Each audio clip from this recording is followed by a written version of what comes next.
Ok, então a gente atrasou um pouco a gravação, mas nós vamos ver um vídeo, 10 minutos de um vídeo do Matologia que dá uma boa introdução com bons vídeos, né, um bom vídeo sobre exatamente epiciclos e a ideia de série trigonométrica, né, e a ideia de série de Fourier, ou seja, a gente quer estudar o movimento de uma sequência infinita de luas, de luas, de luas, de lua de um planeta, por exemplo, e que cada um faz um movimento circular, no caso aqui, ao redor do anterior. Então, vamos ver aqui um pequeno vídeo. Janela, compartilhar agora. Bom, o vídeo tem mais do que 25 minutos, mas eu vou escolher exatamente 10 minutos que nos interessa aqui. Cos t plus I sin t. Vocês estão vendo? Euler's formula amounts to a very compact way of tracing, or in maths lingo, parametrizing the unit circle in the complex plane. To see what I mean, have a look at this picture there. So the red point on the unit circle is the complex number cos t plus I sin t. That's the right side of Euler's formula, right? As we let the angle t go from 0 to 2 pi, the red point traces out the unit circle. A qualquer momento que vocês tiverem pergunta, eu acho que tem que interromper, porque a ideia não é eu colocar o vídeo para a gente olhar só, tá? Então, aqui está falando que você tem o círculo unitário, né? E está sendo parametrizado o círculo por exatamente pontos com coordenadas cosseno t, seno de t, que se escreve na notação complexa como a exponencial de it, né? E elevado a it. E o t pode ser considerado como tempo nesse caso. Então, quando t varia entre 0 e 2π, você gira uma vez ao redor do círculo, certo? And is also e to the it. So, for example, setting t is equal to pi, that is, making a half turn, the red point moves to -1, of course. So e to the I pi is equal to -1. Most mathematicians' favorite identity. And setting t is equal to 0, we get e to the 0 is equal to 1, which of course is no surprise. Just to say it again, as we let t go from 0 to 2 pi, the red point travels around the unit circle once in the counterclockwise direction. Now let's write minus t instead of t. So e to the minus it. This corresponds to traversing the circle once in the opposite, the clockwise direction. And if you write 2t instead of t, this corresponds to traversing the circle twice in the counterclockwise direction as t goes from 0 to 2 pi. And if you write 3 times, and so on. Here's another important observation. Let's multiply our circle exponential by 4. What does this correspond to? Think about it for a moment. Easy, right? Here we are traversing a circle of radius 4. Another way of expressing this is to say that we traverse the circle through the complex number we multiply by, in this case the number 4, starting and ending at this number. That sounds complicated, but what's nice about this way of looking at things is that this stays true for all complex numbers, not just real numbers like 4. So, for example, if we multiply by the complex number 1 plus I... O que vocês acham? Se multiplicar 1 mais i vezes a exponencial de i3t. O que vai traçar quando t varia entre 0 e 2π?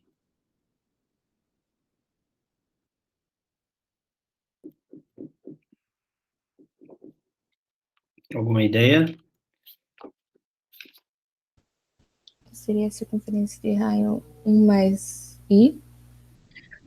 Norma de 1 mais i, né? Norma de 1 mais i. E aí vai girar 3 vezes.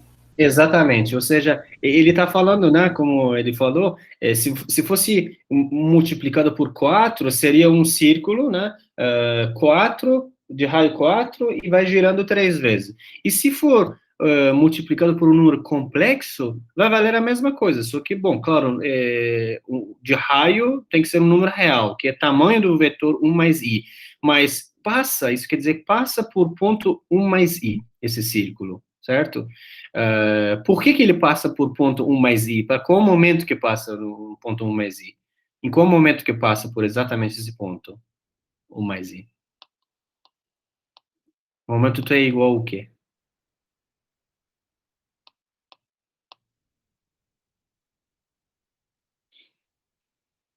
Eu preciso colocar t igual a que número, para que esse movimento de um ponto, né? T varia aqui entre 0 e 2π. Em qual momento que está naquele ponto exatamente, 1 mais i?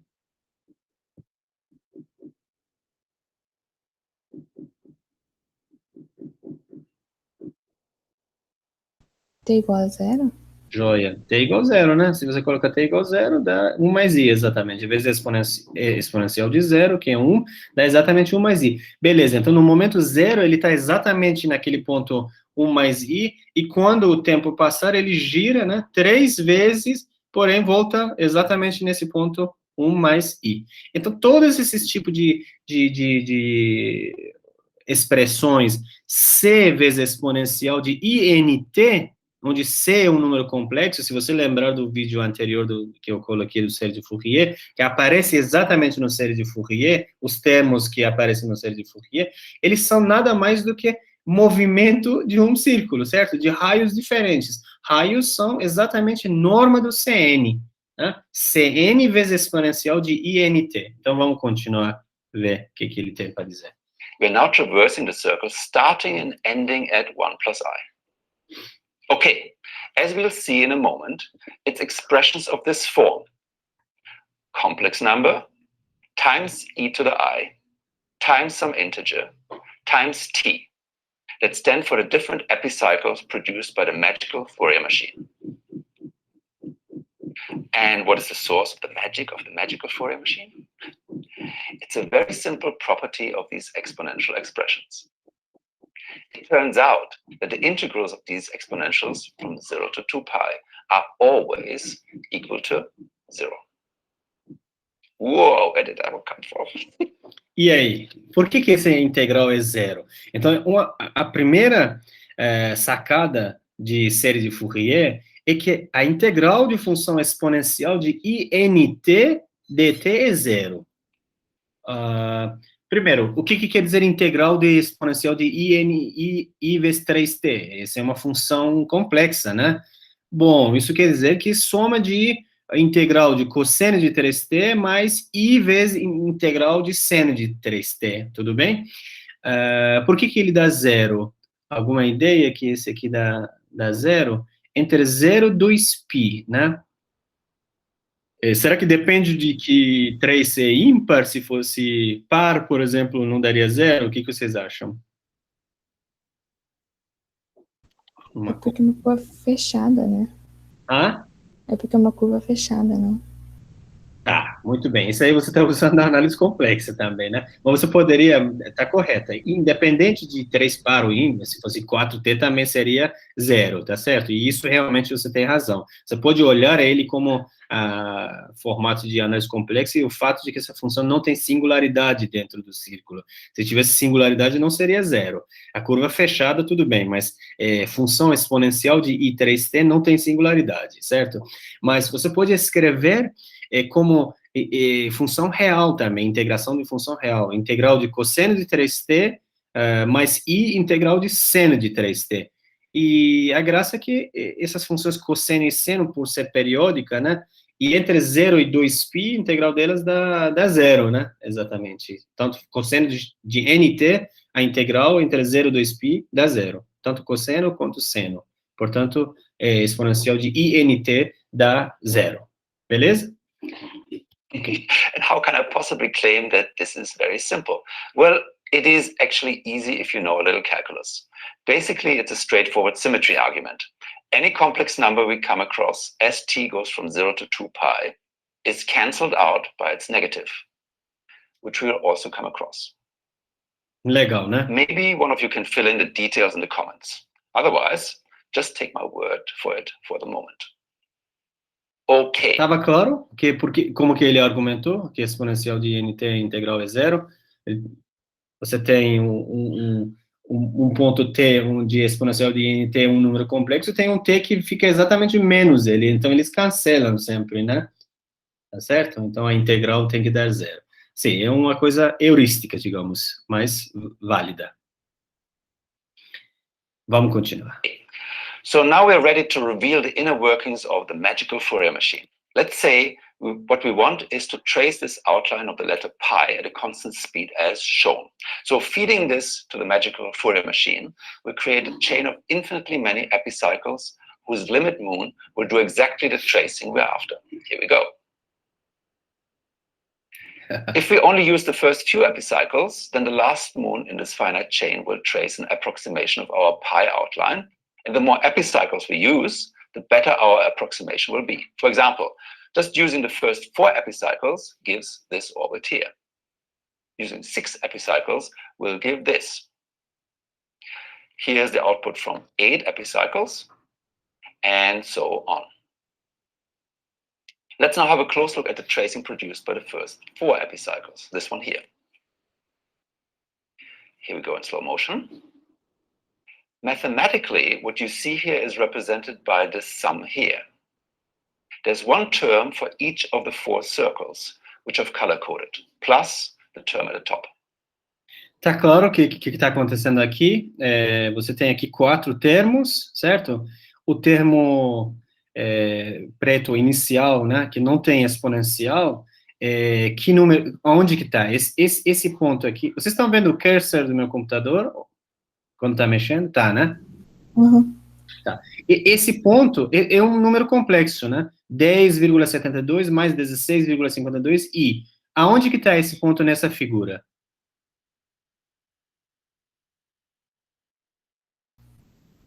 É o ponto central ali, preto. O ponto preto, certo? Joia. Esse ponto preto, certo? Depois você tem o movimento azul, né?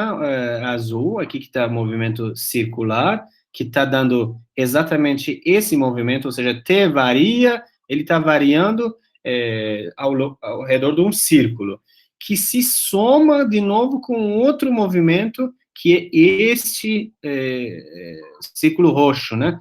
Que tem, claro, tem um raio maior, né? 135, 45 são as coordenadas. E, finalmente, a laranja, e depois vermelha, finalmente não, penúltima é laranja, depois vermelho, então vermelho é o último. Então, esse pontinho aqui que estamos vendo é o ponto final. Here is a straightforward sum of the 4 individual circular motions. The extra term on top is the complex number that represents the black anchor point. Now let's have a closer look at the exponents of E in these terms. For the blue circle, the exponent is 1 times IT. Then minus 1 times IT for the purple circle, 2 times IT for the orange circle, and finally minus 2 times IT for the red circle. The pattern is obvious. Next in the infinite sum would be 3 minus 3, 4 minus 4, and so on.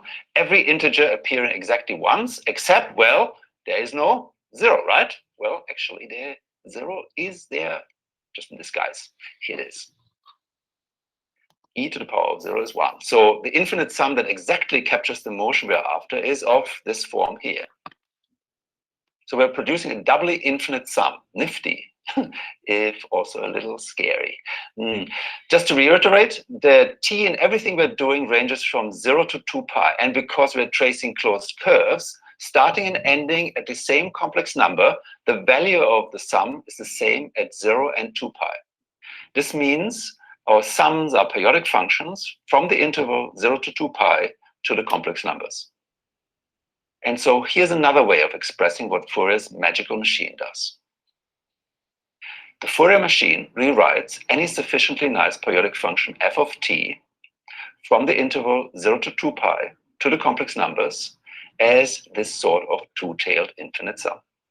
Tá, então, aqui tem uma sutileza, né, que nós vamos provar, nós temos que falar os resultados correspondentes, ele faz caricatura, na verdade, né, tá falando que toda função suficientemente suave, né, sufficiently smooth, ou toda função que seja suficientemente suave, a gente vai ver que diferenciabilidade é suficiente, não toda função contínua, tá? É toda função suficientemente suave ele está falando uma função complexa, né? Por que ele fala função complexa? Uma função, que para vocês é uma função que é periódica e que é complexa? Quer dizer, seus valores são números complexos. Ele está fazendo o que exatamente essa função? Essa função está traçando uma curva, né, no plano complexo. Ou seja, desenhos são coisas no plano, né? Então, por exemplo, a figura de Homer Simpson, ou a figura pi que ele coloca, apesar de que aquele pi que ele colocou tem um problema, né? Sabe qual que era o problema da figura pi? Descobriram algum? Ele não vai conseguir com séries de Fourier chegar exatamente àquela figura. Por que será? Repararam bem na figura? Ele tinha bico, né? A figura, ela tinha um bico, um ponto não diferenciabilidade. E quando fez aproximações, tudo era suave, né? Vão ficar coisas suaves, de fato.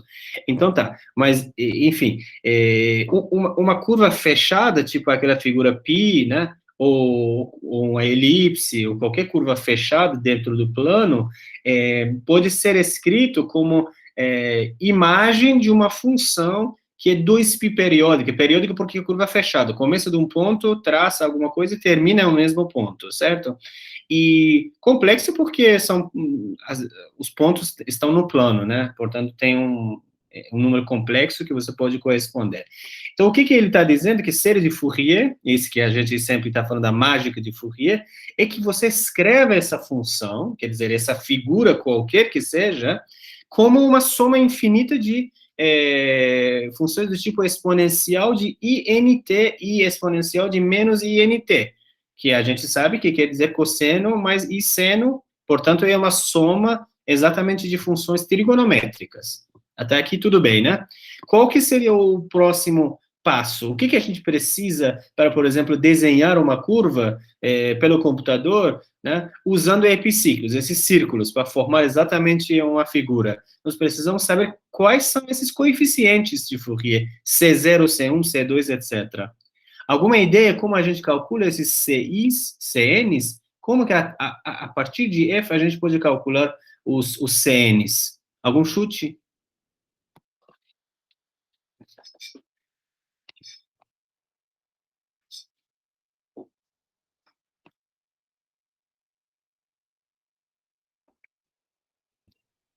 Não querem chutar alguma coisa? Como que a gente calcula os CNs?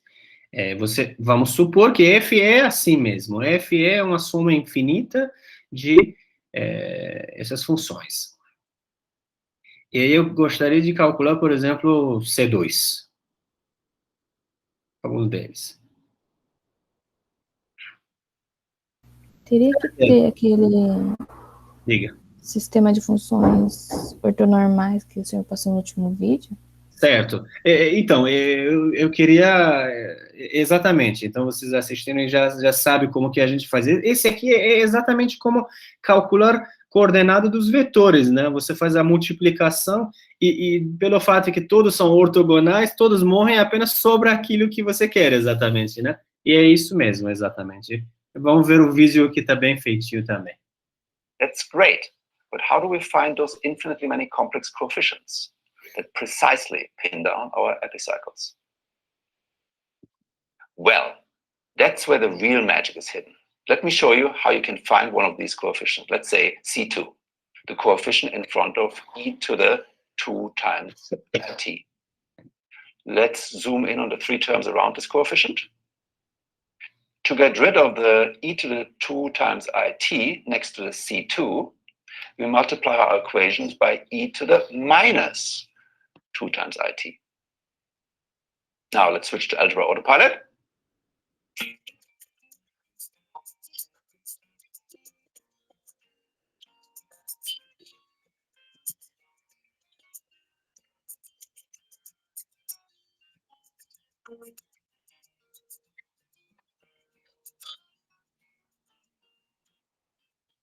Okay, at this stage, every single term of our infinite sum, except for the one we're focusing on, features an exponential factor. Now we can use the key integration factor I mentioned earlier to obliterate all the terms except for C2. Ready for the integral magic? Here we go.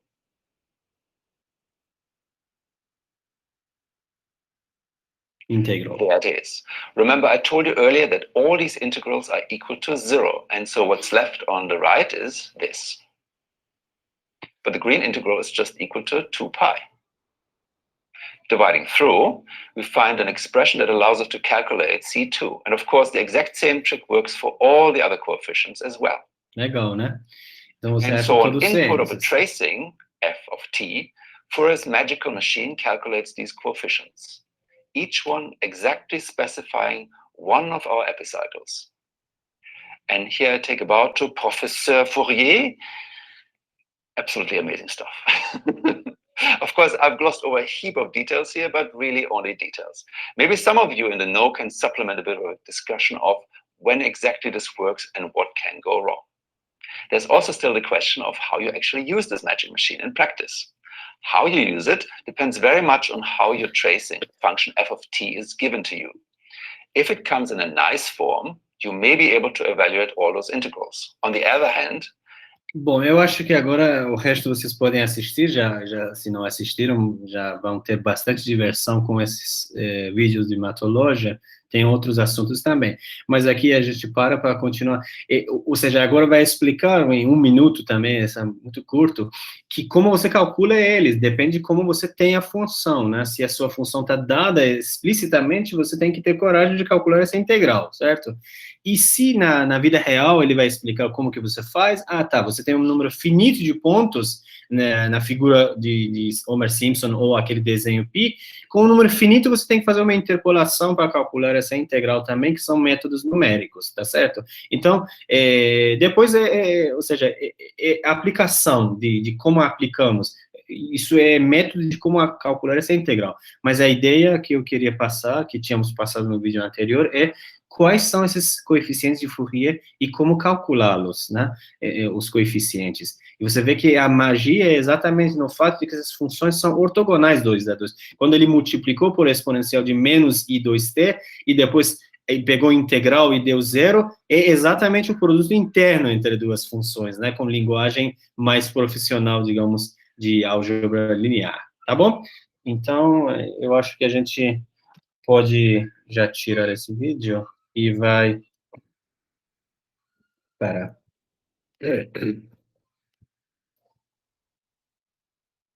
Aqui eu vou sair desse vídeo para a apresentação.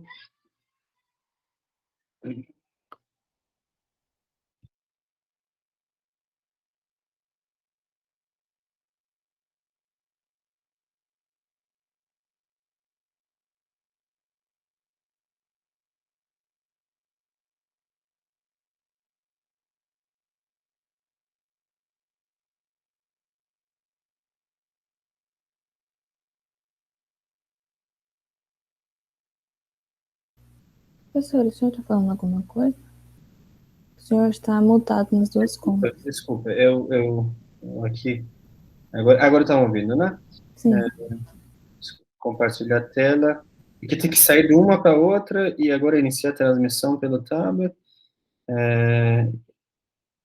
E agora eu acho que vocês estão vendo a minha tela e vai ficar tudo agora normal. Beleza? Estão vendo a tela? Estamos sim. Joia. Então tá. Então depois dessa, diria, um vídeo animador, certo? Vamos ver o que a gente pode falar realmente na vida real para todas essas funções, essencialmente. A gente pode falar bastante coisa. Existem resultados bem fortes e que, digamos, um dos últimos é o resultado de Carlson, é sobre convergência em quase todo ponto de série de Fourier para funções contínuas, e mais do que isso, para funções L2 também. Eu vou explicar para vocês, não vou provar, é um teorema bem profundo, e não é nem matéria de análise 2, necessariamente, mas, eventualmente, eu vou fazer essas propagandas, esses resultados também. Mas, antes do que isso, a gente precisa acostumar escrever série de Fourier de uma função, mesmo que não converja, né? Ou seja, a primeira coisa para iniciar é que a série de Fourier existe, né? E não precisa convergir a função, a f. Então, o que quer dizer com isso? Então, vamos lá, definição. Aquele que apareceu no vídeo anterior também. F, uma função, suponhamos que f é uma função 2π periódica, tá? No intervalo, definido no intervalo menos π até π, certo? E aí eu defino esse n, isso quer dizer série truncado de Fourier até número n, né? Série finita, como sendo menos n até n, Cn exponencial de Inx, onde Cn é igual a exatamente esse número mágico que a gente viu no vídeo também, f de x exponencial de menos Inx dx, beleza? Ok. Então, eu posso atribuir uma série Fourier, esse infinito de f, como sendo soma menos infinita até infinito de Cn exponencial de Nx. Isso não quer dizer que essa série necessariamente converge a função, etc. Mas é chamada de série de Fourier. E nós vamos verificar quais são as propriedades dessa série, quais são as propriedades de coeficientes de Fourier, né, em particular. Então, vamos começar por uma coisa que provavelmente já escrevi, mas vou repetir aqui, é que, primeira propriedade de Sn. Qual que é uma primeira propriedade de Sn? A primeira propriedade é que 1 sobre 2π integral de Sn dx, né, quadrado, se você pegar quadrado de Sn de x, isto é a mesma coisa que soma de Cn ao quadrado, de menos n até n. Tá certo? Isso vem do fato de que exatamente essas funções exponencial de Inx para n, m diferentes são ortogonais, né? A integral dá zero, de fato.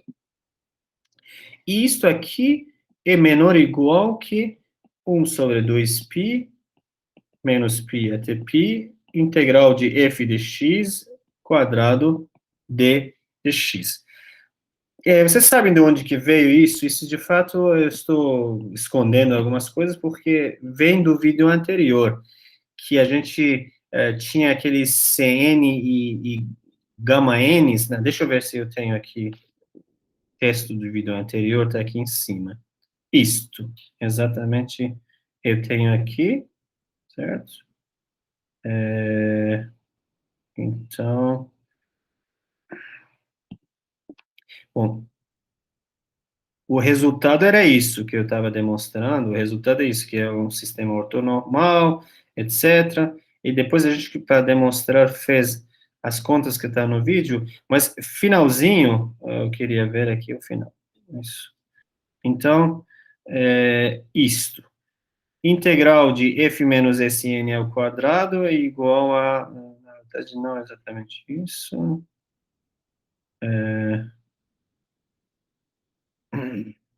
É igual a integral de f quadrado, certo?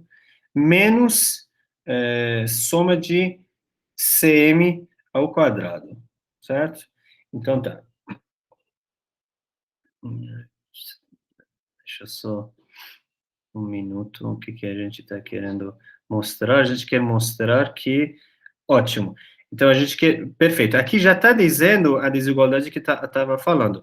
Essa diferença é um número positivo, certo? Portanto, essa soma aqui é menor do que a integral de f quadrado. É isso que está aqui. Então, a soma, eu estou usando isso, que essa soma aqui, soma de Cn quadrado, é menor do que 1 sobre 2π, integral de f ao quadrado. Beleza? Isso aqui está vindo, então, do resultado anterior. Demonstração, né, do resultado anterior. Então, esse aqui, ele vai formar a demonstração de um teorema, que é chamado de desigualdade de Bessel, tá? Que é o seguinte, se f é integrável, bom, a gente precisa de integrabilidade aqui, porque precisa calcular aquela integral, tem que fazer sentido, certo? E φn, n pertencente a n, ortonormal, estou enunciando exatamente do jeito da aula anterior. Então, soma de Cn ao quadrado, certo? Ele é n de 0 até infinito, todos eles. Ele é menor do que integral de f de x quadrado dx, tá bom? De menos π até π. Talvez para que eu escreva do jeito que estava até agora, enunciando, eu posso escrever. Bom, existe duas formas de a gente apresentar. Às vezes fala funções φn ortonormal só índices inteiros, né? N pertencente a n, mas na prática eu uso a exponencial de INX e a exponencial de menos INX. Então, deixa eu, já que tenho aqui o luxo de apagar, deixa eu usar exatamente esse mais e menos mesmo da série de Fourier. Então, deixa eu enunciar assim, soma de Cn quadrado, tá? Menos infinito até infinito, é menor ou igual que 1 sobre 2π, integral de menos π até π, integral de módulo de f de x quadrado dx. Então, esse aqui vai ser, para mim, a desigualdade de Bessel. Tá bem?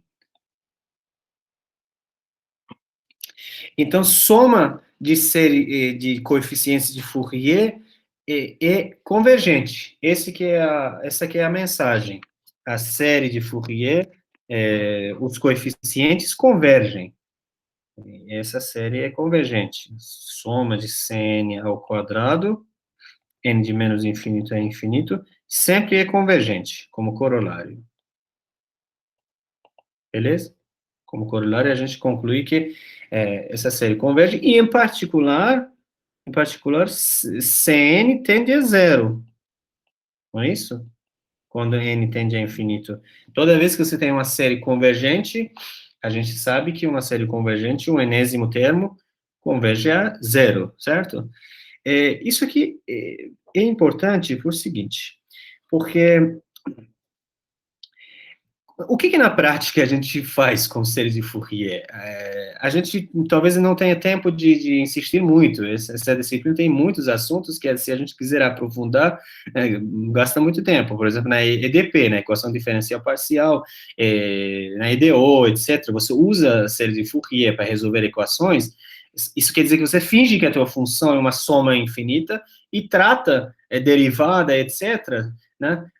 Como exatamente a gente tratou. Você pode trocar soma infinita com derivada, soma infinita com integral, e a ideia é achar esses coeficientes de Fourier, para achar a função, né? Eventualmente, você quer resolver uma equação diferencial, tipo, bom, vou falar uma coisa bem mais básica, você quer resolver essa equação, y, duas linhas, né, é igual a menos y. Ok? Como que você resolve essa equação diferencial? Você assume que a tua função se escreve como sendo soma de Cn exponencial de INX. E aí, você pega a derivada, o que vai ser? Vai ser soma de n i Cn exponencial de INX. Não é isso? De menos infinito até infinito. E a segunda derivada vai ser soma de o quê? Novamente, i menos, bom, i vezes i vai dar menos 1, n vezes n dá n quadrado, Cn exponencial de INX. Tá certo? Então, aí você quer igualar quem com quem? Você quer igualar y duas linhas com menos y, certo? Então, você escreve essa soma de menos n quadrado Cn exponencial de INX como exatamente soma de Cn exponencial de INX. E aí você considera os termos os coeficientes correspondentes iguais, exponencial de INX, aqui exponencial de INX, esses coeficientes têm que ser iguais. Esse tem que ser igual a esse, certo? E você vai ver que apenas o termo, quem que vai sobrar aqui, né? Porque se Cn é igual a menos n quadrado Cn, se Cn tem que ser zero, certo? Para n diferente de zero. Quando n é diferente de zero, Cn tem que ser zero. E tá. O que você conclui aqui? Você conclui que a sua função deveria ter todos os coeficientes de Fourier tem que ter zero, né? E é somente função cosseno e seno que podem fazer isso, né? Exponencial de ix, que é cosseno de x, mais i seno de x, certo? Essa função satisfaz. E ele poderia ter esse termo apenas, não poderia ter exponencial de 2ix, 3ix, etc. Você está vendo que você consegue resolver a equação uma vez que você escreve ela como uma série de Fourier. Mas, bom, como que eu vou saber quais são os coeficientes de Fourier de uma função? Bom, aqui eu descobri, porque eu tenho uma equação diferencial. Mas na vida real é muito importante, é importante que CNs tendem a zero rapidamente. Por que isso? Bom, eu falei que CNs vão tender a zero sempre, quando a função é integrável, né? Falamos, observação, que se f é integrável, a gente viu que limite de Cn é zero, quando n tende a infinito. Mas para que isso é interessante, a velocidade com que Cn tende a zero? Isso porque a gente gostaria de usar a série de Fourier para aproximar a função. Ou seja, você tem uma série infinita que é igual à tua função. Mas você não tem paciência de colocar infinitos termos, calcular infinitos termos. Você quer calcular, o seu computador, de fato, quer calcular 10 termos, 20 termos, 100 termos, e quer que seja razoavelmente próxima à tua função, certo? Isso quer dizer o quê? Isso aconteceria se os CNs forem muito pequenos, né? Se você souber, por exemplo, CN decresce polinomial, tipo 1 sobre n quadrado, e em outra situação, você souber que Cn, em outra situação, uma outra função, você sabe, alguém te fala que CNs decaem para zero, tipo exponencial, são desse tipo. O Cn vai para zero, e isso a gente sabe que sempre vai para zero. Mas como vai para zero é importante computacionalmente. Porque uma função cujos CNs tendem a zero dessa forma é muito melhor para trabalho de aproximação, para trabalho de computação, do que uma função cujos CNs tendem assim para zero, polinomial. Por quê? Porque você quer que esse coeficiente seja menor do que 1 milésimo, por exemplo, basta n seja um número pequeno. Porém, aqui você precisa de um número grande para que seja menor do que 1 milésimo, comparadamente com n que você precisa para isso. Isso justamente porque a função exponencial decai muito mais rápido que a função polinomial, né? É isso que estou insistindo. Tá claro o que eu estou falando para vocês? Ou seja, dependendo de como o coeficiente de Fourier tende a zero, a função é bem mais rapidamente aproximado por sua série Fourier truncada. Por isso que esse assunto vai ter muita matemática, muita pesquisa aí na frente, que calculam quando, dependendo da suavidade da função f, como que vai ser convergência a zero. Tá, isso não é exatamente nossa matéria aqui em análise 2. O que nos interessa é aqui, essa desigualdade de Parseval e a sua aplicação, que diz que sempre quando a função é integrável, os CNs tendem a zero, pelo menos. Isso é o que a gente pode provar. Alguma pergunta até aqui?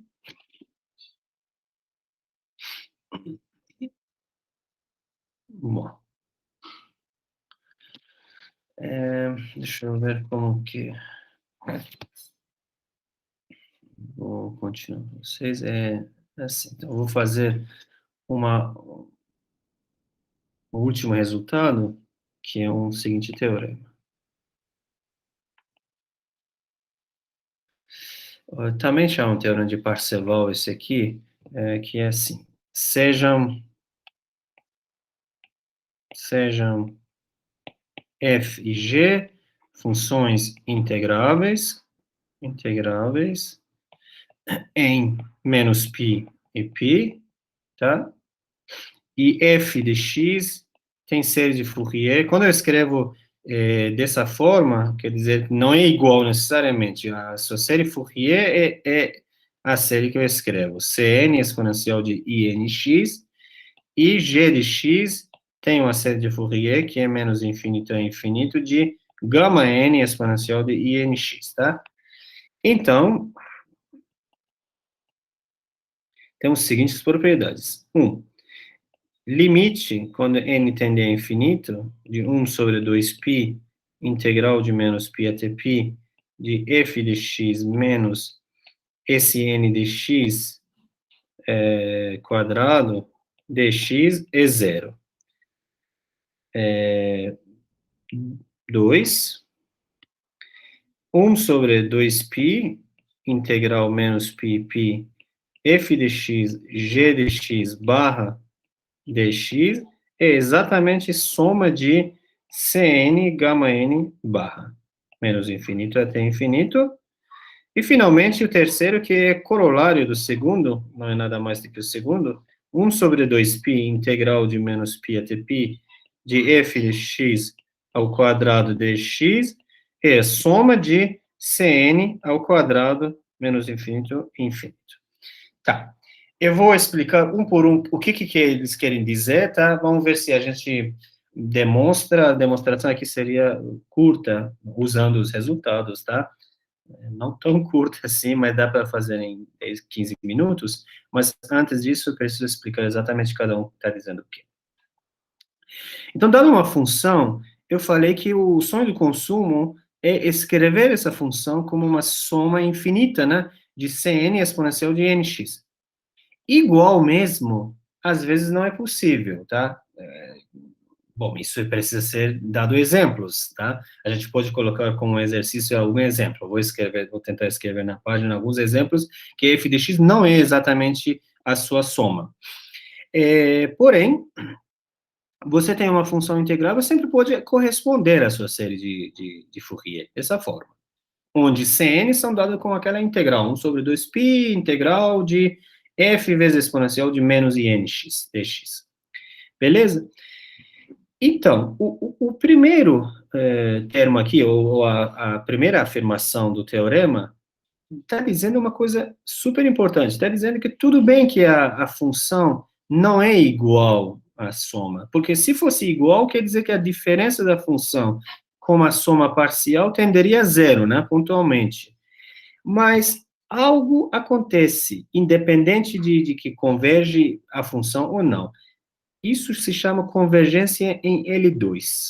Se chama convergência em L2. Ou seja, tudo bem que as funções Sn de x podem não convergir a função f de x pontualmente, mas acontece que a diferença entre f de x e Sn de x, tá, ela, em média quadrada, né, ela vai tender a zero. A norma L2 que a gente fala é isso aqui elevado ao meio, tá? Norma L2 de uma função é integral da função quadrada elevada ao meio. Tudo bem? Então, isso quer dizer que, apesar do que esse n série de Fourier de uma função, em geral, função contínua, uma função integrável até, tá? Pode não convergir a função f pontualmente em todos os pontos, mas em integral, ou em média, sim, converge. Tá claro? Ok. Segunda opção aqui é uma forma de dizer que tudo bem que f e g, de novo, não convergem, mas Em média, a integral do produto dessas duas funções é exatamente soma de Cn gama n barra, tá? Qual que é a graça dessa fórmula? A graça dessa fórmula é mais quando você coloca g igual a f, que é a terceira propriedade. Quando você coloca g igual a f, você está vendo que está acontecendo? 1 sobre 2π integral de f vezes f, que dá f quadrado, né? F vezes barra f, né? F barra dá exatamente norma de f ao quadrado, dá exatamente soma de Cn ao quadrado. Esse aqui que é exatamente a igualdade de Parseval. Este aqui. Lá a gente falou da desigualdade, aqui a gente está agora mostrando a igualdade. Tá bom? É o caso especial do segundo item, o terceiro. Beleza. Ok. Eu acredito que a demonstração desse aqui não preciso agora fazer, o vídeo vai ficar muito longo, e eu prefiro que ficamos por aqui. Eu coloco um vídeo curto, separadamente, sobre exatamente esse teorema, tá? A sua demonstração. Aí fica bem mais separada as coisas. Deixa eu...